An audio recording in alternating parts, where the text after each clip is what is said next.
يا أيها الذين آمنوا كتب عليكم الصيام كما كتب على الذين من قبلكم لعلكم تتقون.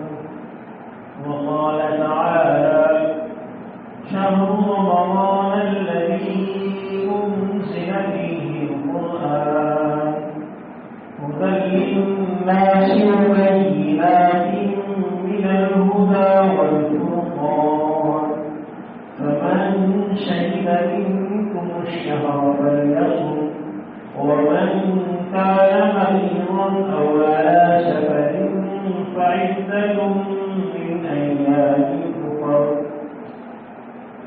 صدق الله مولانا العظيم وصدق رسوله النبي الكريم ونحن على ذلك لمن الشاهدين والشاكرين والحمد لله رب العالمين.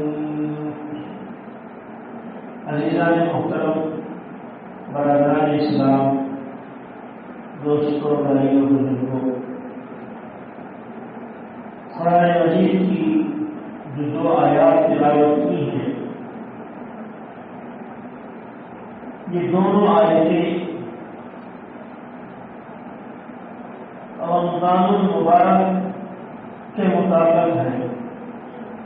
ایک آیت روزوں کی فضیلت کو ثابت کرتی ہے اور دوسری آیت یہ بتا رہی ہے کہ رمضان المبارک جو ہے وہ قرآن کا مہینہ ہے. شہر رمضان الذی انزل فیہ القرآن، رمضان کا تعارف ہے کہ یہ وہ مہینہ ہے جس میں اللہ نے قرآن نازل فرمایا. عزیزوں، دوستوں، بھائیوں، بزرگوں، ہم یہ بات رجب کی ابتدا سے کر رہے ہیں کہ حضور اکرم صلی اللہ علیہ وسلم جب رجب کا چاند دیکھتے تو یہ دعا مانگنا شروع کر دیتے: اللہم بارک لنا فی رجب و شعبان وبلغنا رمضان. یا اللہ، ہمارے رجب اور شعبان میں اتنی برکت عطا فرما، اتنی برکت عطا فرما کہ ہم رمضان تک پہنچ جائیں، ہمیں رمضان تک پہنچا. رمضان المبارک کی تیاری اور اس کا استقبال رسول اکرم صلی اللہ علیہ وسلم رجب کا چاند دیکھ کر ہی شروع کر دیتے تھے. استقبال یا کسی چیز کا انتظار، یہ اس چیز کی اعتبار سے ہوتا ہے جس کی حیثیت ہوگی اتنا ہی اس چیز کا انتظار ہوگا. مثال کے طور پر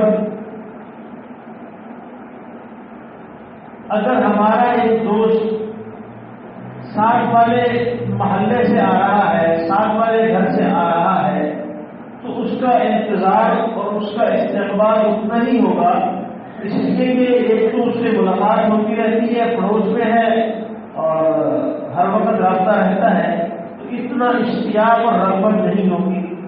اگر یہی دوست آپ کا باہر ملک سے آ رہا ہے 10 سال بعد، سال بعد، 2 سال بعد، تو آپ کو انتظار بھی اتنا ہوگا اور استقبال کی تیاری بھی اسی اعتبار سے ہوگی.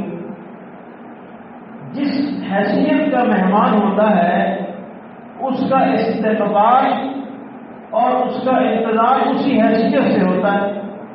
اگر آج وزیر اعظم پاکستان ہمارے پاس یہاں آنے کا اعلان کرے تو ہمیں انتظار کس شدت سے ہوگا اور ہمارے استقبال کا لیول کیا ہوگا وہ تو اندازہ کر سکتے ہیں.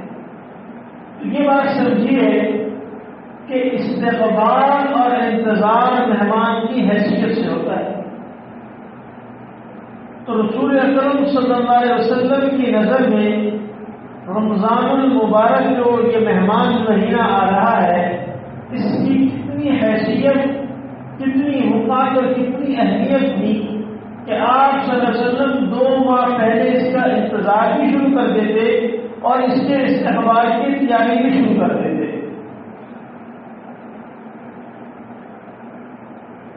انتظار کا اپنا ایک مزہ اور لذت ہوتی ہے، اور وہ مزہ اور لذت بغیر انتظار کے نہیں ملتی۔ آپ یوں سمجھیے کہ ہمارا کوئی بھائی یا بیٹا کہیں باہر ملک کام کے لیے گیا ہوا ہے، اس نے 15 دن پہلے فون کر کے کہا ابا جی میں آج جتن ہے، میں 15 تاریخ کو پاکستان آ رہا ہوں۔ اب یہ 15 دن جو ہیں وہ جو انتظار کے ہیں اور جو انتظار کی لذت ہے وہ والد ہی محسوس کر سکتا ہے یا والدہ ہی محسوس کر سکتی ہیں کہ ان کو کتنا انتظار، لمحہ منٹ گر رہے ہیں کہ آج 3 دن رہ گئے، آج 5 دن رہ گئے، ابھی 1 دن رہ گیا، ابھی کل وہ آئے گا، اس وقت آئے گا۔ اس کے تذکرے شروع ہو جاتے ہیں، جس چیز کا انتظار ہوتا ہے اس کے تذکرے شروع ہو جاتے ہیں، اور اس سے ماحول کو گرمایا جاتا ہے اور خوشی کا احساس دیا جاتا ہے۔ تو یہ جو 15 دن ہیں یہ کتنے گھر میں چرچے اور جناب تذکرے اور اس کے آنے کے استقبال کی تیاریاں، گھر میں صفائیوں کا اہتمام، گھر میں کلیوں کا اہتمام، روغن کا اہتمام، استقبال کا اہتمام، سجانے کا بناوٹ کا اہتمام کہ ہمارا بچہ آ رہا ہے، ہمارا بیٹا آ رہا ہے، ہمارا بھائی آ رہا ہے، جب یہ آئے تو گھر ایسا سجا ہو اور ہم اس کے استقبال کے لیے ایئرپورٹ پر جائیں۔ ابھی میں نے آپ کو بتایا کہ اگر بندہ 60 والے محلے سے یہ 60 والے شہر سے آ رہا ہے تو آپ اس کا زیادہ سے زیادہ استقبال دروازے پر جا کر کریں گے۔ اگر وہ باہر سے آ رہا ہے، کینیڈا سے آ رہا ہے، باہر گیا ہوا تھا، حج سے آ رہا ہے، عمرے سے آ رہا ہے، دور سفر سے آ رہا ہے، تو آپ اس کو ایئرپورٹ پر لینے کے لیے جاتے ہیں، اس کا استقبال گھر کے دروازے میں نہیں کرتے، اس لیے کہ یہ مہمان بڑا مہمان ہے، یہ مہمان اس عزت اور احترام کا تقاضا یہ ہے کہ اس کو جا کر ایئرپورٹ سے وصول کیا جائے، اس کو لینے کے لیے ہم ایئرپورٹ پر جاتے ہیں۔ تو رمضان المبارک کا جو مہینہ ہے، مہمان مہینہ، یہ رسول اکرم صلی اللہ علیہ وسلم کی نظر میں اس کا اتنا اہتمام تھا کہ پورے 2 ماہ پہلے آپ اس کا انتظار بھی فرمانا شروع کر دیتے اور اس کے استقبال کی تیاری بھی کرتے۔ باہر سے آنے والے مہمان کا انتظار تو ہم کرتے ہیں، اس کے استقبال کی تیاری بھی ہم کرتے ہیں۔ تو یہ جو رمضان المبارک کا مہمان مہینہ آ رہا ہے، جس کی رسول اکرم صلی اللہ علیہ وسلم 2 ماہ پہلے تیاری شروع کر دیتے تھے، اس کی استقبال کی ہم نے کیا تیاری کی، یا ہمارے اندر اس کا کتنا انتظار ہے؟ ہمارا تو یہ حساب ہو گیا کہ مہمان آئے بھی صحیح تو ہم کہتے ہیں یار ممنون رکھے کہ کیوں آ گیا ہے، کدھر جائے گا۔ تو کہیں ہم رمضان المبارک کے ساتھ جو یہ مہمان مہینہ ہے، ہمارے احساسات اور کیفیات کہیں اس حیثیت درجے کی تو نہیں ہے؟ بس رمضان آ گیا، اب اس انتظار میں تو ممنون رکھے گا جانتا ہی نہیں گیا۔ جیسے آج کل مہمان ہمارے یہاں آئے تو ہم مہمان کو زحمت سمجھتے ہیں رحمت کی بجائے۔ جس طرح ایک مسلمان کا، ایک انسان کی تکریم اور عزت ہم کرتے ہیں، اس کو پروٹوکول دیتے ہیں، اسی طرح یہ اہمیت اور عزت اور عظمت والا، برکت والا مہینہ کیا ہمارے نزدیک اس کی اتنی اہمیت بھی نہیں؟ اب رمضان المبارک میں بمشکل 15 دن رہ گئے۔ اب دیکھیے اور جائزہ لیجیے کہ ہم نے اس کے استقبال کی کتنی تیاری کی۔ میں نے پہلے بھی عرض کیا تھا کہ انسان جو بولتا ہے وہ کاٹتا ہے۔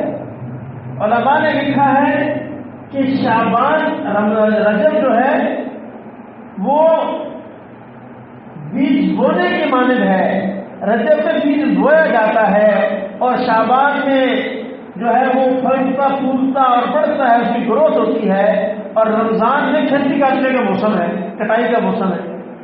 تو بھائی جو شخص رجب میں بوئے گا ہی نہیں، اس کی فصل شعبان میں بڑی کہاں سے ہوگی؟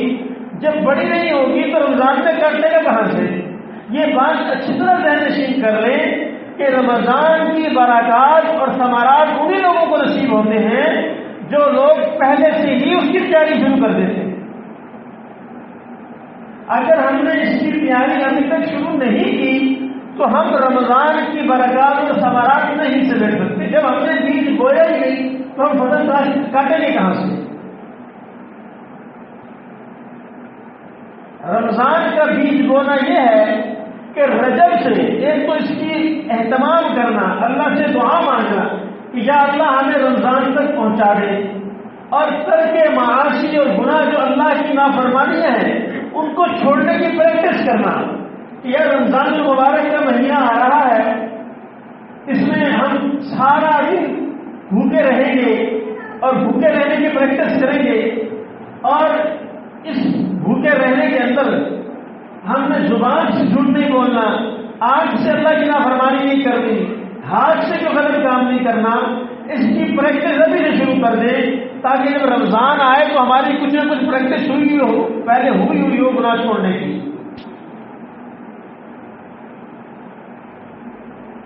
اور اگر اسی طرح بغیر انتظار اور بغیر تیاری کے رمضان مبارک آ گیا تو پہلے 15 دن تو سمجھ ہی نہیں آتا،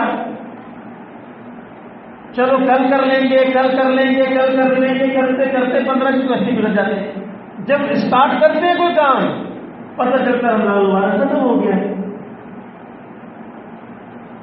تو مینٹلی پریپیئر کرنا، اپنے آپ کو ذہنی طور پر تیار کرنا اور اس کے لیے عملی اقدامات کرنا، تو اس کے لیے بنیادی طور پر انسان کی سوچ ہے۔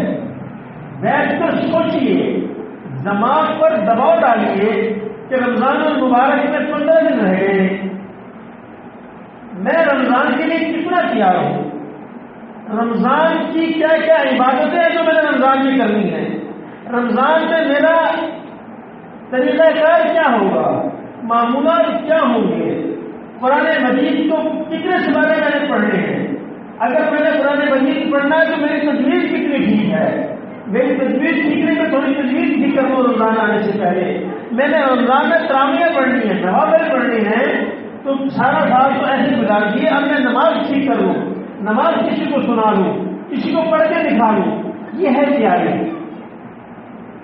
گھر میں مہمان آتا ہے تو گھر کے جالے صاف کیے جاتے ہیں، کبھی کی جاتی ہے، روغن کیا جاتا ہے، او بھائی وہ دیکھو وہاں پر گند ہے اس کو بھی صاف کرنا ہے، کل یہاں بھی صفائی کرنی ہے، یہ چیز یہاں ٹھیک نہیں لگ رہی اس کو وہاں لگانے ہیں اٹھا کر۔ تو اسی طرح رمضان المبارک کے آنے سے پہلے ان چیزوں کا اہتمام کہ میں نے رمضان المبارک کے ایام کیسے گزارے اور اس کے مطابق ابھی سے تھوڑی بہت پریکٹس شروع کرنا۔ اگر یہ کام کریں گے تو رمضان تک کچھ نہ کچھ مزاج جو ہے وہ معمولات کا بن چکا ہوگا، اور رمضان کے اندر اللہ تعالیٰ معمولات کی توفیق عطا فرمائیں گے، اور انشاءاللہ اللہ چاہے گا تو اللہ تعالیٰ عبادت کی توفیق دے گا، اللہ کی رضا حاصل کرنے کا ذریعہ ہوگا۔ اور اگر پہلے سے ہی تیاری نہ ہو تو میں نے آپ کو عرض کیا کہ چند دن تو ہم سمجھ نہیں آتی، پہلا جو روزے ہوتے ہیں تو وہ تو خوشی خوشی میں گزر جاتے ہیں، ماشاء اللہ رمضان آ گیا، مسجدوں کی رونق بن جاتی ہے، زیادہ سے زیادہ تراویح پڑھ لیتے ہیں مطلوبہ۔ یہ رمضان کو گزارنے کا یہ کوئی طریقہ نہیں ہے۔ رمضان المبارک کے 24 گھنٹے ایسے طریقے سے گزارے جائیں کہ اس کا ایک منٹ بھی ضائع نہ ہو۔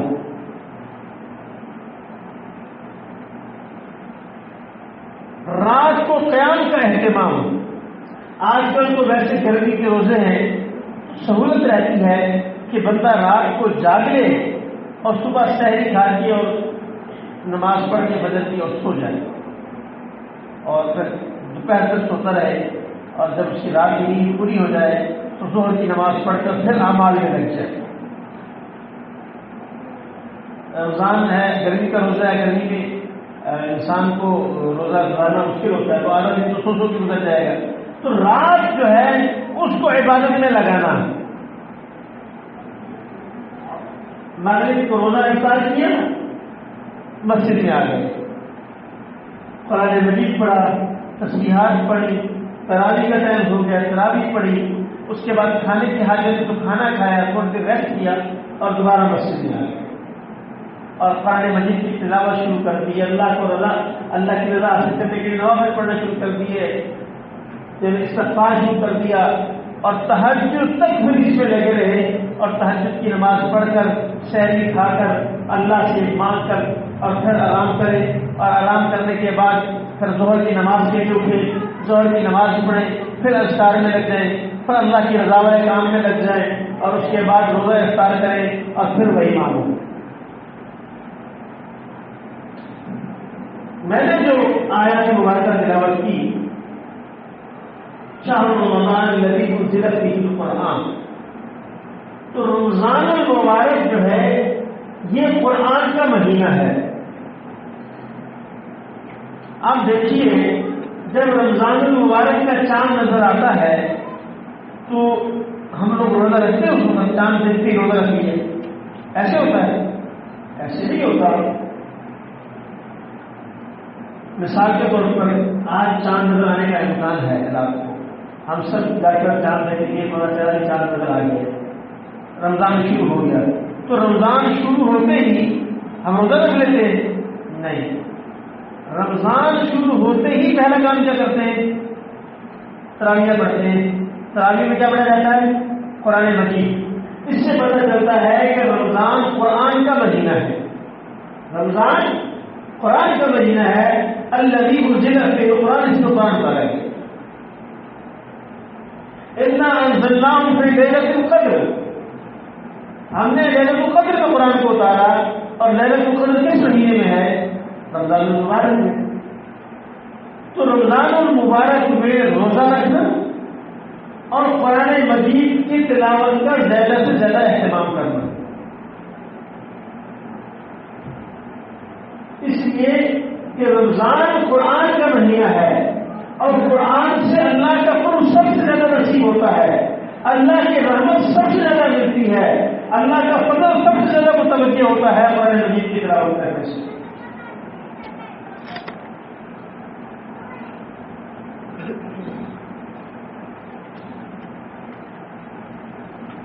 رمضان المبارک کے اعمال روزہ رکھنا، تراویح پڑھنا اور کثرت سے قرآن مجید کی تلاوت کرنا، کثرت سے، اس لیے کہ یہ مہینہ ہے یہ قرآن کا، اور اپنے معمولات کو مختصر کر دینا۔ حدیث میں آتا ہے رسول اکرم صلی اللہ علیہ وسلم نے فرمایا، جو شخص رمضان المبارک کے مہینے میں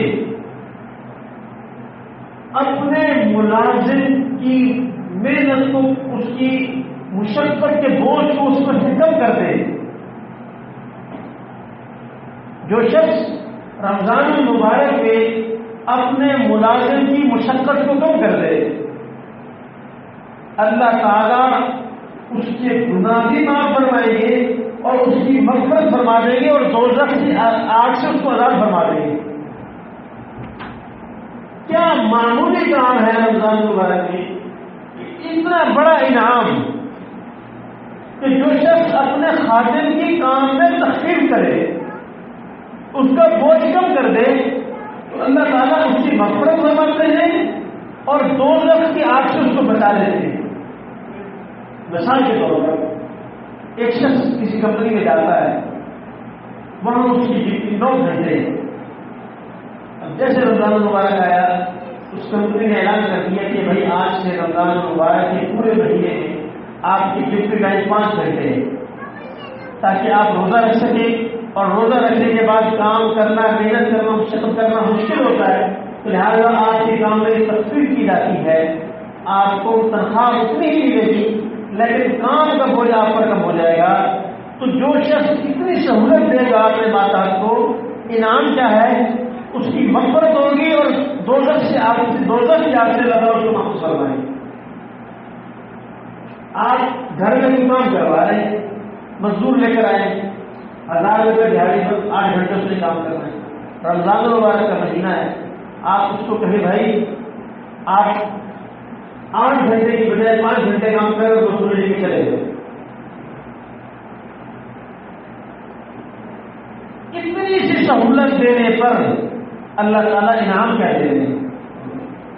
ہر بندہ چاہتا ہے کہ میری قبر کی منزلیں آسان ہو اور حشر کا دن میرے لیے آسان ہو اور آخرت کی منزلیں میرے لیے آسان ہو اور جہنم کے عذاب سے اللہ تعالیٰ مجھے بچا دے. کتنا مختصر کا کام رسول اللہ صلی اللہ علیہ وسلم نے بتایا کہ جو شخص یہ کام کرے گا اللہ تعالیٰ اس کو دوزخ کی آگ سے محفوظ فرمائے اور اس کی حکمت فرما دے.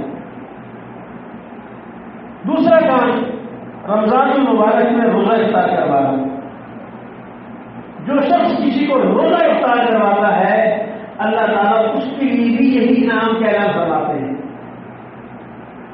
اخلاص کے ساتھ ثواب کی نیت سے کسی روزہ دار کا روزہ کھلوانا اللہ تعالیٰ کے یہاں اتنا بڑا عظیم کام ہے کہ اللہ تعالیٰ ایسے بندے کی گناہ بھی معاف فرماتے ہیں اور دوزخ کے عذاب سے بھی اس کی حفاظت فرماتے ہیں.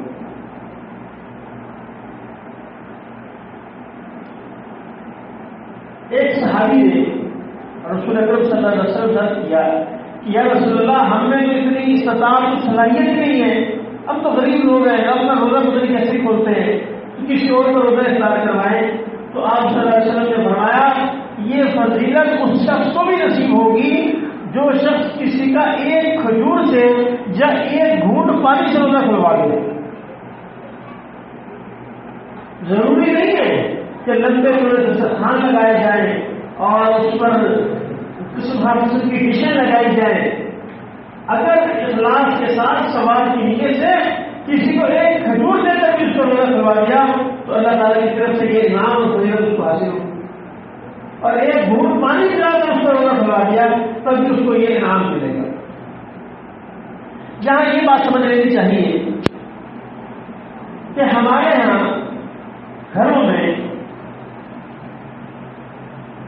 خواتین جو ہیں ان کا رمضان المبارک مردوں کے خواتین سے تھوڑا مختلف ہوتا ہے. وجہ اس کی یہ ہے کہ رمضان المبارک جو صبر کا مہینہ ہے, جو صبر کی تلقین کرتا ہے, صبر سکھاتا ہے, برداشت سکھاتا ہے اور بھوکا رہنا سکھاتا ہے, اس مہینے میں ہم اپنی عورتوں پر یہ بوجھ ڈال دیتے ہیں کہ آج اس تاریخ میں یہ بھی ڈش ہو, یہ بھی ڈش ہو, یہ بھی ڈش ہو. اب وہ بیچاری گھر کی خواتین جو ہیں وہ زور سے لگ جاتی ہیں, کچن میں چلی جاتی ہیں افطاری بنانے کے لیے.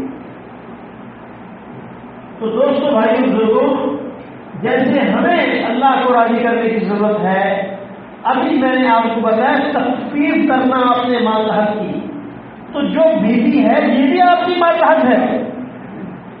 آپ نے اس کے کام کی تفصیل کی بجائے آپ نے بہت زیادہ کر دیا. اگر اللہ نے آپ کے کی برکت کی بات ذہن میں ڈالی کہ بیوی بھی آپ کے ماتحت ہے, اگر آپ بیوی کے کام میں تخفیف کریں گے تو یہ فضیلت آپ کو بھی مل سکتی ہے. ایک بندہ ہے اس کے کوئی ماتحت ملازم ہی نہیں, اس کے کام میں تخفیف کرے, اس کی بیوی اس کی ماتحت ہے. اگر وہ رمضان المبارک میں یہ کہتا ہے کہ بیٹا مجھے پتا ہے روزے کے ساتھ تمہارے لیے کام کرنا مشکل ہے, تم کچھ نہ بناؤ, بس جو آگے تمہیں گھنٹے میں کیا ہو سکتا ہے وہ کرو, اور اس گرمی میں چولہے کے آگے کھڑے ہونے کی تمہیں ضرورت نہیں, میں تم میری وجہ سے یہ پریشانی نہ اٹھاؤ, تو کل قیامت کے دن اللہ تعالیٰ اس کی مغفرت بھی فرمائے گا اور اس کو جہنم کے عذاب سے بھی محفوظ فرمائے گا. ایسے بندے ہم نے اپنی عورتوں پر یہ ظلم کیا ہوا ہے کہ رمضان المبارک میں ہر کسی کی گنتی کم ہو جاتی ہے, عورتوں کی گنتی بڑھ جاتی ہے. اس لیے کہ ہمارے افطاریوں میں ڈشیں بھی ہوتی ہیں, شربت بنتا ہے, میٹھا بنتا ہے, رسگلے بنتے ہیں, چاٹ بنتی ہے, پکوڑے بنتے ہیں, سموسے بنتے ہیں. یہ چیز کتنا ٹائم لیتی ہے. اب جس عورت نے پکوڑے بنانے ہیں, چاٹ بنانی ہے, جس عورت نے گھر کا سالن بنانا ہے, روٹیاں بنانی ہیں, وہ دوپہر سے اس کی فکر لگ جاتی ہے. سبزی کاٹے گی, ٹھیک ہے نا جی, آٹا گوندے گی, پکوڑے کا سامان تیار کرے گی, فروٹ کاٹے گی, فروٹ کاٹے گی, تو عبادت تو نہیں کر سکے گی. بات سمجھ آ رہی ہے کہ تو سمجھا پا رہا ہوں میں آپ کو کہ یہ جو تخفیف ہے اگر یہ تخفیف ہم اپنے گھر والوں پر کریں گے، اپنی بیوی پر کریں گے، اپنی بیٹیوں پر کریں گے، تو اللہ تعالیٰ ہمیں یہ انعام دیں گے۔ تو رمضان المبارک میں خود بھی عبادت کا اہتمام کرنا اور گھر والوں کا بوجھ کم کر کے ان کو بھی عبادت میں لگانا۔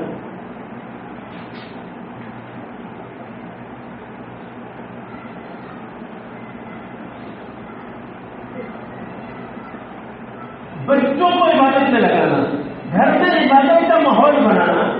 یہ ماحول کیسے بنتا ہے؟ ماحول بنتا ہے تذکرے سے۔ جس چیز کا جتنا تذکرہ کیا جائے اس کا اتنا ماحول بن جاتا ہے۔ ابھی آپ دیکھیں ملک میں سیاسی انتشار ہے، اب یہ ماحول بنانے کے لیے چاہے کچھ نہیں کر رہے، اسپیکر لگا رہے ہیں، ڈیک لگا رہے ہیں، تذکرہ تو ماحول بنے گا۔ تو رمضان المبارک کا ماحول گھر میں بنانے کے لیے اور رمضان المبارک اچھا گزر جائے اس کا ماحول بنانے کے لیے گھر میں صرف کرے، بچوں کو بٹھا کر کہ رمضان آ رہا ہے بیٹے، آپ نے رمضان کے لیے کیا تیاری کی ہے، آپ کا رمضان میں آپ کی ترتیب کیا ہوگی، بچیوں سے بیٹے آپ کی رمضان میں کیا ترتیب ہوگی، میری ترتیب تو یہ ہوگی، کتنے سوالے آپ پڑھیں گے، آپ کتنے سوالے پڑھیں گے، تفسیر کتنی پڑھیں گے آپ، میں تو اتنی پڑھوں گا۔ اچھا چھوٹے بھائی کو بھی تیار کرو، اس کے تذکرے وقتاً ذہن بنانا، ماحول بنے گا تو آگے رمضان مبارک اچھا گزرے گا۔ میں آپ کو بتاؤں، تحدیث میں نعمت کے طور پر کرتا ہوں، شاید پہلے بھی اسی موقع مل کر کر چکا ہوں کہ اللہ تعالیٰ نے میرے والد کو 5 بچے دیے، 3 بہنیں اور 2 بھائی ہوں۔ میں نے پچھلے سال اس قرآن پر یہ بات کہی اور میرے خیال سے کہ شاید بھی میری نظر میں ایسا نہیں ہے، ہم 5 بہن بھائی ہیں۔ پچھلے سال 1 سال پہلے میرے والد صاحب کا انتقال ہوا۔ 5 بھائی ہم حافظ بھی ہیں، 2 بھائی حافظ بھی ہیں، عالم بھی ہیں، 3 ہمشیرہ حافظ بھی ہیں، حافظہ بھی ہیں اور عالمہ بھی ہیں۔ رمضان المبارک میں ہمارے گھر میں جو قرآن پڑھا جاتا ہے اس کی ہم 5 بہن بھائی اور آگے ہماری اولادیں، اس کی تعداد تقریباً 50 کے قریب بنتی ہے۔ ایک گھر میں ہمارے گھر میں قرآن پڑھا جاتا ہے، تقریباً 10 قرآن میری والدہ پڑھتی ہے، 2 قرآن تراویحوں میں، 2 قرآن تہجد میں، 2 قرآن اشراق میں اور 1 قرآن جو ہے وہ دیکھ کر تقریباً 7 سال کی عمر دائر ہے، راتوں کی تکلیف ہے، پورے 2 قرآن تراویح میں ختم کرتی ہیں رات کو، کتنی چھوٹی رات کی ہے، پھر 2 قرآن تہجد میں، پھر تہجد کے بعد سو جاتے ہیں نماز فجر پڑھ کر، پھر اشراق میں 2 قرآن مجید، مطلب یہ پورے مہینے میں رمضان میں، پھر اشراق کی 2 رکعتوں میں نہیں، مطلب 2 سوالے پڑھے تاکہ رمضان میں پورے رمضان میں 2 قرآن اشراق میں ختم ہو جائیں، 2 تہجد میں ختم ہو جائیں، 2 تراویح میں ختم ہو جائیں، اس طرح کریں۔ ہماری میری بھانجی جو ہے 13-14 سال کی 8-10 قرآن کو ختم کر دی، ان کو دیکھ کے مجھے ذوق پیدا ہوا، میں نے ریس لگائی کہ یار بچے اتنا قرآن پڑھتے ہیں، میں کیوں نہ پڑھوں۔ تو میرے دوستوں بھائیوں بزرگوں، اگر ہم اپنی اولاد کی یہ تربیت آج میرے والد ہم میں نہیں، میرے دادا ہم میں نہیں، میرے دادا نے میرے والد کو پڑھایا، ہمارے والد نے ہمیں پڑھا دیا، تو آپ مجھے بتائیں کہ یہ کتنا بڑا صدقہ جاریہ ہے، کتنا بڑا صدقہ جاریہ ہے۔ ہم اپنے والد کو اظہار ثواب کریں یا نہ کریں، ہمارا ثواب ان کے کھاتے میں اللہ تعالیٰ نے لکھ دیا ہے، سبب جو وہ بنے ہیں، سبب بننے والے کا ثواب اتنا ہی ہوتا ہے جتنا کرنے والے کا ہوتا ہے۔ حدیث میں آتا ہے الدال علی الخیر کفاعلہ، کہ نیکی کے کام پر دلالت کرنے والے کا اتنا ہی ثواب ہے جتنا نیکی کرنے والے کا ہے۔ مثال کے طور پر میں نے آپ کو قرآن مجید پڑھنے کی ترغیب دی، ایک بندہ تیار ہو کر اس نے کہا رمضان قرآن کا مہینہ ہے، میں بھی کثرت سے قرآن پڑھوں، اللہ کو راضی کروں، اس نے قرآن پڑھنا شروع کر دیا۔ اب وہ جتنا قرآن پڑھے گا سارا ثواب مجھے بھی ملے گا، کیونکہ اس کی نیکی کا سبب کون بنا؟ میں بنا، میں نے اس کو تیار کیا، تو جو ثواب اس کو ملے گا وہ ثواب مجھے بھی ملے گا۔ اس نے انہوں نے جا کر گھر میں بات کی، اپنے بیگم کو مسئلہ سمجھایا کہ رمضان المبارک جو ہے یہ قرآن کا مہینہ ہے، اس میں زیادہ سے زیادہ قرآن پڑھنا چاہیے. وہ خاتون تیار ہو گئی، اس نے پڑھنا شروع کر دیا. ان کو اپنے پڑھنے کا ثواب بھی ملے گا اور گھر والے کے پڑھنے کا ثواب بھی ملے گا اور مجھے ان دونوں کا ثواب ملے گا. یہ ہے الدال والخیر کفائی کہ نیکی کی رہنمائی کرنے والے کو، سبق پڑھنے والے کو اتنا ہی ثواب ملتا ہے جتنا نیکی کرنے والے کو ملتا ہے. میں نے آپ کو مسئلہ سمجھایا زکات کا، ٹھیک ہے، کسی نے زکات ادا کر دی اس کو تو زکات ادا کرنے کا ثواب ملے گا ہی ملے گا. سبق میں بنا مسئلہ میں نے سمجھایا مجھے بھی ملے گا. 2-3 مسئلے جو ہے وہ زکات کے حوالے سے، جو ٹاپک بہت لمبا ہے، رمضان مبارک پورا مہینہ ہے، انشاءاللہ اس سے بات کریں گے. 2-3 مسئلے زکات کے حوالے سے ایک صاحب نے پوچھے تھے، وہ تو میرے خیال سے آئے گی آج، تو وہ میں آپ کو بتا دوں. ایک سوال یہ ہوا تھا جمعے کے بعد کہ ہمارے ہاں بعض خواتین ایسی ہوتی ہیں جن کا شوہر انتقال کر گیا ہے اور بچوں کی انہوں نے شادیاں کر دی. اب وہ خاتون کے پاس کچھ بھی نہیں ہے، جو کچھ سرمایہ تھا بچوں کی شادی میں لگا دیا، اور اب وہ خاتون جو ہے بچوں کے پاس زندگی گزارتی ہے. بچے مالدار ہیں، بچے مالدار ہیں، کھاتے پیتے ہیں، وہ اپنی والدہ کو بھی پال رہے ہیں، خود بھی کھاتی رہے. اب یہ خاتون خود غریب ہے، اس کے پاس اپنی ملکیت میں کچھ بھی نہیں، جو کچھ پیسے لگا دیا. تو اب ایسی عورت کو زکات دینا جائز ہے یا نہیں؟ مسئلہ سمجھ پا رہے ہیں کہ ایک عورت جس کی اولاد مالدار ہے اور وہ عورت اپنی اولاد مالدار اولاد کے پاس رہتی ہے لیکن خود غریب ہے. غریب وہی مانا کھانے پینے کے اعتبار سے نہیں، غریب وہی مانا کہ اس کے پاس کچھ ہے نہیں، مان نہیں ہے، کھا بھی اچھا نہیں ہے، پی بھی اچھا نہیں ہے، اپنی ملکیت میں کچھ نہیں. تو ایسی عورت کو زکات دینا صحیح ہے. تو شرعی نقطۂ نظر سے جس عورت کے پاس زکات کا نصاب نہ ہو، جو میں نے بتایا تھا 4 کلو کا 5 کلو کا، تو اس کو زکات دینا جائز ہے. لہٰذا یہ عورت زکات دے سکتی ہے کیونکہ اس کی اپنی ملکیت میں کچھ نہیں، اپنی ملکیت میں کچھ نہیں ہے، جو کچھ ہے اس کی اولاد کا ہے. ہر بندے کی اپنی اپنی ملکیت کے اعتبار سے. اب اس سے الٹ کرے، ایک بچہ ہے، اس کے ماں باپ مالدار ہیں، نابالغ بچہ ہے، غریب ہے، یا بالغ بچہ والدین کی کفالت میں ہے، والدین غریب ہیں. اگر والدین غریب ہیں تو اس بچے کو زکات دی جا سکتی ہے کیونکہ یہ بچہ والدین کی کفالت میں ہے، اعتبار والدین کا ہوگا. اگر یہ بچہ غریب ہے لیکن اس کے والدین مالدار ہیں تو اس کو زکات نہیں دی جا سکتی کیونکہ اس کے والدین مالدار ہیں کہ ان کی کفالت میں ہے. جبکہ یہ جو مسئلہ ہے والدین کا، اس میں اولاد والدین کی کفالت میں نہیں ہوتی. اگرچہ ظاہری طور پر اولاد پال رہی ہے ماں کو، لیکن شرعی طور پر یہ اولاد، یہ ماں اولاد کی کفالت میں نہیں ہے، لہذا یہ عورت زکات دے سکتی. ایک اور مسئلہ پوچھا تھا کسی نے کہ ایک شخص کو ایک وقت میں کتنے پیسے زکات کی مد دیے جا سکتے ہیں؟ ایک شخص کو ایک وقت میں کتنے پیسے زکات دیے جا سکتے ہیں؟ تو اس کا ایک فارمولہ آسان سے یہ ہے کہ اتنے دیے جا سکتے ہیں ایک وقت میں، مختلف اوقات دیے جا سکتے ہیں. ایک وقت میں اتنے دیے جا سکتے ہیں کہ وہ خود نصاب کا مالک نہ بن جائے.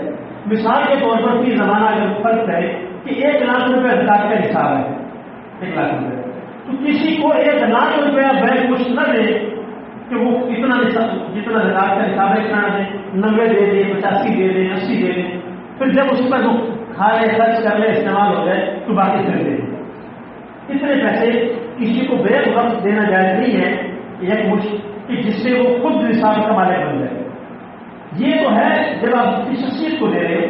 جب کسی ادارے کو دے رہے ہیں، کسی مدرسے کو دے رہے ہیں، ٹھیک ہے نا، کسی ویلفیئر ادارے کو دے رہے ہیں، تو وہاں یہ چیز نہیں ہے.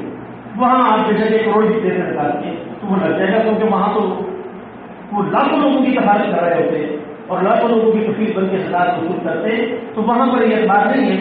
اچھا، ایک میں نے آپ کو بتایا تھا کہ زکات سید کو، آواز کو بھی دی جا سکتی اور اس شخص کو بھی دی جا سکتی جو زکات کے نصاب کا مالک ہے. ٹھیک ہے. ایک اور چیز رہی، اپنے اصول اور حقوق کو بھی زکات نہیں دی جا سکتی. اپنے اصول اور حقوق کو بھی زکات نہیں دی جا سکتی. مثلا باپ اپنے بیٹے کو زکات نہیں دے سکتا، یہ اس کی فرق ہے. اور بیٹا اپنے باپ کو، دادے کو، نانے کن کو نہیں دے سکتا. اگر جو زکات کے مستحق زکات اصول اور فروع کو نہیں دی جا سکتی. اصول کیا ہے؟ باپ دادا یہ اصل ہے اور اولاد بیٹے کا یہ فروع ہے. تو بیٹا اپنے باپ کو نہیں دے سکتا، اپنے دادے کو نہیں دے سکتا، اپنی ماں کو نہیں دے سکتا، اپنی نانی کو نہیں دے سکتا. اس میں اصل ہے. اور باپ کے فروع کیا ہے؟ اولاد ہے. باپ بیٹے کو نہیں دے سکتا، دادا بیٹے کو نہیں دے سکتا، بیٹی کو نہیں دے سکتا. بے شک کے زکات کے مستحق کو زکات نہیں دی جا سکتی. امید ہے کہ سمجھ آ گئی. اللہ